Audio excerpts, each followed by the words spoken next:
ఇదైతే పక్కన పెట్టేసుకోవాలి. పక్కన పెట్టుకున్న తర్వాత మనం ఇది ఏ విధంగా తయారు చేసుకోవాలో మీకు చూపిస్తానండి. నేనైతే ఇప్పుడు ఇంకొక గిన్నె అయితే తీసుకుంటున్నాను. ఈ విధంగా మనకి ఈ గిన్నె కావాలి. ఇప్పుడు మనం బీట్ చేసి పెట్టుకున్న ఈ ఎగ్ మిశ్రమం, అలాగే పాలు, ఎగ్ మిశ్రమం ఉంది కదా, ఇదైతే ఈ గిన్నెలో వేసేసుకుందాము. ఇలా మొత్తం కూడా వేసేసుకోవాలి.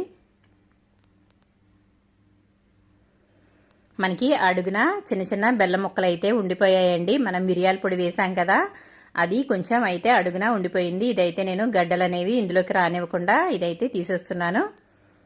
మనం పైది మాత్రం ఇందులో అయితే వేసేసుకున్నాం కదా. ఇప్పుడైతే దీని మీద ఒక మూత అయితే పెట్టేసుకుందాము. ఈ విధంగా మూత అయితే పెట్టేసుకోవాలి. ఆ తర్వాత స్టవ్ అయితే వెలిగించుకుని ఈ విధంగా కుక్కర్ అయితే పెట్టుకుంటున్నానండి. ఈ విధంగా కుక్కర్ పెట్టుకోవాలి. లేదంటే మామూలు గిన్నెలో కూడా మనకి ఆవిరి మీద ఉడికిస్తాం కదండి, ఇడ్లీ పాత్ర, అలాగైనా ఉడికించుకోవచ్చు. లేదా మామూలు గిన్నెలో కూడా వాటర్ వేసుకుని